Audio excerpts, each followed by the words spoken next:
Hi, everyone. Welcome back to another episode of Therapy in the Great Outdoors.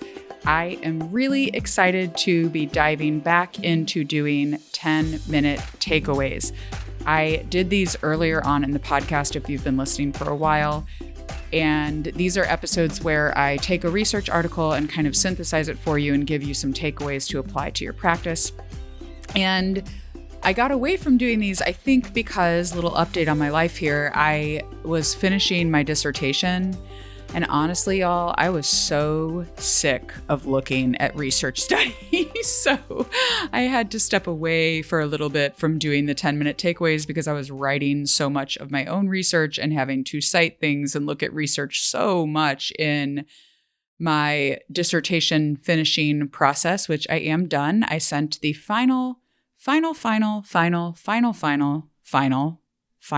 maybe even a few more finals in there because it felt like it went through so many rounds of editing, as dissertations do. I sent the final copy to the graduate school last week, and it is approved, and I am officially cleared that I don't have to do any more edits ever, and I am graduating in May. So I've been told I can officially use the term doctor now, like I can put the PhD behind my name because I defended my dissertation in January. That's where I have to give the presentation and answer questions and share the research at a presentation. So I defended it in January, and since then I've been allowed to say I am a doctor, but it feels a little weird to me to do so. So I'm kind of not using it quite yet. I've used it in some context, but not quite yet until I officially graduate in May. So I was really sick of research and kind of still am sick of research. But this article is super, super exciting to share with you all. It is a 2022 article from the journal Physiotherapy Theory and Practice. And you might wonder when I start to share this article with you, why I'm sharing this one, because it is an article about adults. It's an article about occupational therapists and physical therapists who work with adults in an acute brain injury setting in neuro rehab. So the title of the article is Occupational Therapist and Physiotherapist Experiences of Using Nature-Based Rehabilitation. The authors are Vibholm, Christensen, and Pallesen, and they did this research in 2 Danish rehabilitation hospitals, and the objective was to explore PT and OT's experiences of and rationale for applying nature-based rehabilitation in their work with people with acquired brain injury. So there are some really great takeaways from this article for us as pediatric therapists. And one of the reasons I was so excited to see this article come out is because it is evidence that we are entering more into mainstream. The nature-based movement is entering more into mainstream medicine. Now, this was a Danish context, so maybe not so much in America where I am, but really cool to see this research coming out. And the more research there is, the more evidence we have behind the practice of nature-based work. So I think that's really cool.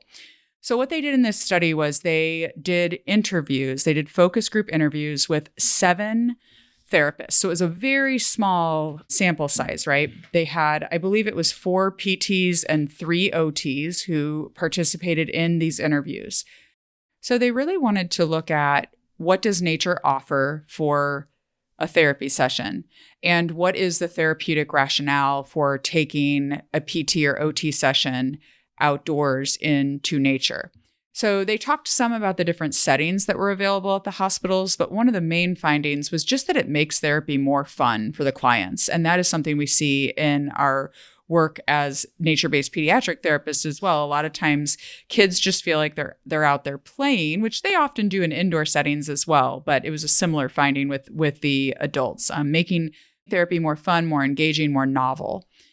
There was also a part in this study where they asked the participants to describe their theoretical frames of reference. Like, what are you using as a theory to inform your nature-based work? And they mentioned Roger Ulrich, who was a researcher. If you have not ever heard of the article, View Through a Hospital Window May Reduce surgery recovery time or something like that. I'll see if I can find the link to it and link it in the show notes here. But basically, Roger Ulrich was a researcher who discovered that if you put a patient's bed by a window, they recovered from surgery much faster than someone whose bed did not have a view of the outdoor setting. So this is a seminal article. Ulrich's work, it was 1984, I think. His work has been cited so many times over and over about the power of even just a view by a window. Okay, so this is an example in a related article that they mention in this article that I'm reviewing. This is an example of how nature is so powerful, right? Like even if you cannot go outside in the setting in which you work right now as a pediatric therapist, you can usually move your treatment to where you are near a window. It is something very simple that you can do in order to bring nature in, to the therapy process. So they mentioned Roger Ulrich, so people did know about that research. They also talked about human evolution and how we evolved in the context of nature. So someone mentioned that. Another person mentioned that the hospital itself that they worked at was known for its beauty and its accessibility to the natural beauty around the hospital, and that was known as contributing to the healing of the patients that were there. So there was a quote that said, "This place has a history with a physician that chose the place to make it a lung sanatorium." He has written something the closest you can think of a theoretical basis, but the knowledge is in one way or another loose, or isn't it? So you can see in this quote that they really are not using a specific theoretical frame of reference to guide their work in nature with their clients. So they said, in general, the therapist's practice, concepts, and methods were based on therapist professional skills. They described how nature was a means for training an activity, and the activities were adjusted to the patient's individual needs. So very client-centered approach. That is, the Canadian model was mentioned, and a client-centered approach, where you're doing things that match the needs of the client. So the OTs also mentioned sensory stimulation as a reason to take people outdoors. And the participants all suggested that being outdoors invited creativity and spontaneity in treatment sessions. They also reported that clients seemed to have increased motivation and concentration, as well as reported they were more vitalized, concentrated, and balanced. So one of the quotes was, "I often experience that the patients, express that when being outdoors, they gain energy. They're somehow more concentrated, more well-balanced." So what I found really interesting about this study was that it was in a physiotherapy journal, but they interpreted the results of the study using an occupational perspective of health, and they cited Wilcock and Hawking 2015 here.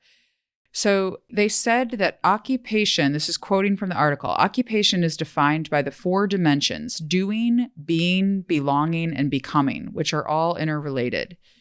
These dimensions may be exemplified by doing valued activities, being in tune with nature as an aspect of doing. The dimension of belonging may arise as a result of committing to fulfilling social relationships or belonging to the natural environment. The dimension of becoming may evolve through learning and progress during rehabilitation and coping with a new life situation.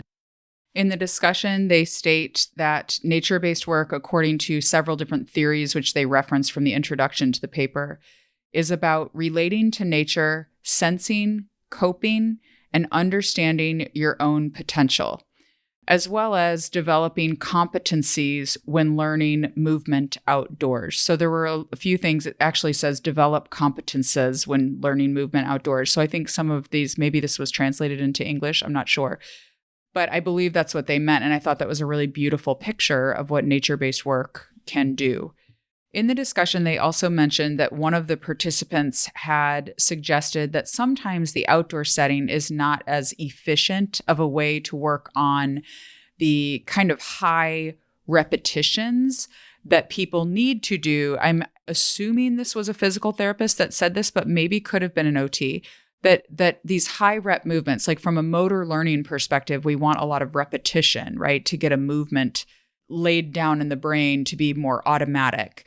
And they suggested that sometimes there might be a loss of efficiency because outdoors things are a little more free-flowing, there's a little more creativity, which they admit may contribute to higher well-being.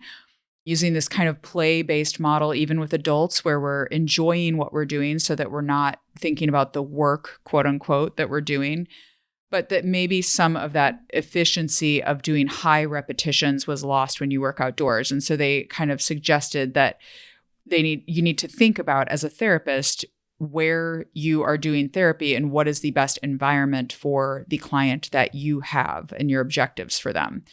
They did state that the therapist did not generally they didn't formulate any specific nature-based conceptual frame that could guide, underpin, and legitimate. I think, again, that's another translation thing. I think it should say legitimize nature-based rehabilitation in a neurorehabilitation context. Now, they came up with a visual here that kind of uses the doing, being, belonging, and becoming concepts and relates them to other nature-based theories like Ulrich's theory and things like that. But what I want us to take away from this article as pediatric therapists is that we need to have a therapeutic rationale for why we are doing what we are doing out in nature. And so when we use theory to inform our work, it actually helps us be better clinicians. The point of a theory is to guide our thinking and to help us consider why things might be happening. So we all have theories that inform our work, whether you're a PT, a speech therapist, an OT, like a theory is just a guess about why something is happening. I think too often we get scared of theory once we're kind of done with school and we never go back to it or think about it again. But I really do think that what this article was trying to do, and the reason I wanted to share it with you all, is for this very purpose, to encourage us all to think about the theories behind what we are doing and to use those theories to help guide our clinical reasoning. That is how we become better clinicians, when we use a consistent theory and apply that theory and talk about that theory and use it to help guide our thinking and make guesses about why things are happening to inform our treatment processes. So they attempted to make this visual here, which again, I can't show you because I'm on a podcast, but you may want to check it out. It's a little bit confusing to me, I'll be honest. But I did appreciate that they said in the article, they actually said, if the approaches were interconnected by a general conceptual frame, this might enhance the overall nature-based approach by providing explanations for nature-based rehabilitation. So what they're saying is that we need frameworks. We need theories that involve nature and that pull these nature-based concepts into the theory in order to guide our work. In this study, they found that therapists were using theories that they typically use in an indoor setting and taking those and applying them outdoors. And they did say that the therapists use these theories that they typically used indoors because there are limited concepts, methods, and education available in nature-based treatment. So in neurorehabilitation, but I would even say in general, there are just a lack of theories and frameworks out there to help guide our practice as nature-based therapists in any setting, not even just as pediatric therapists. But I will say the thing that I took away from this article is that, yes, they need more theories and frameworks that specifically incorporate nature in working with adults, but even more so with kids, you guys. Like when I did my literature review for my dissertation, there is a lot of research on children in nature, on adults in nature, and on adults therapy with adults, like horticulture therapy or outdoor therapy or wilderness adventure therapy, like all these different kinds of nature-based therapies with adults. But the research on therapy approaches with children that take place outdoors in nature are so slim. And as far as frameworks, there was only one that I could find. And to my knowledge, it doesn't seem like it's been widely applied outside of just psychotherapy. It's called Nature Therapy by Ronan Berger. It was published in like 2008, and he wrote a few articles on it. So he's a drama therapist who uses kind of this drama-based approach with children, and it's beautiful. It's based on ritual and sensory connections with the outdoors and relationships. It's beautiful. But I don't see evidence that it's been like widely applied outside of his own field. He's in Israel. So we need more frameworks and theories and kind of models being developed to help guide our work with children out in nature. So I'll totally admit that one of the reasons I like this article is because they literally say there is a need for a coherent conceptual nature-based frame. And that is, they are referring, of course, to adults, but I know this, as I just said, to be the case even more so needed with children. So that is why I created a few years ago the Contigo approach, which is an evidence-based framework for nature-based pediatric therapy, and why I did my dissertation research to develop a theory to explain the process of change in nature-based therapy work with children. So it's really interesting to me that we have literature saying that we need these frameworks and theories. And I encourage you to explore using a framework or theory. You do not have to use mine. I just want you to be a well-rounded, well-thinking clinician and apply theory to your practice. So pick a theory that you are going to use to apply and talk to people about it. Engage in discussion about it. Use it to guide your thinking. So that is the main takeaway from this article. Much longer than 10 minutes. I'm going to wrap it up here. I love you all, and I'll talk to you in a few weeks. Bye. Thanks so much for joining us today for Therapy in the Great Outdoors. If you can't get enough, if you just want even more information about nature-based pediatric practice, head on over to therapyinthegreatoutdoors.com. At that website, you can join our free community, Therapy in the Great Outdoors, that has loads of resources for you to support your nature-based work with children, as well as a free ebook that I wrote called The Nature-Based Practice Roadmap. It is a guide to help you focus and avoid costly mistakes, which I might have made myself, as you start or grow your nature-based pediatric practice. On the website, you can also join the waitlist for the Contigo Approach online course. Contigo stands for Connection and Transformation in the Great Outdoors. This course will teach you everything you need to know to become an expert in nature-based pediatric therapy.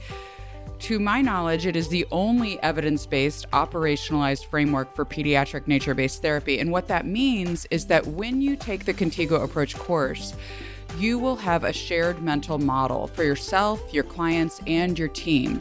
And this is how you grow a business, by having a framework that you use in your business that helps kind of anchor everyone to what is going on here and what are we doing. You'll learn about the research-based and theoretical foundations of nature-based practice and loads of practical how-tos about nature-based practice. How can you do nature-based practice in alignment with the evidence in order to get the best results for your clients? So a lot of times when people start out in nature-based work, I think they're DIYing it, which is fine. We learn a lot by DIYing things.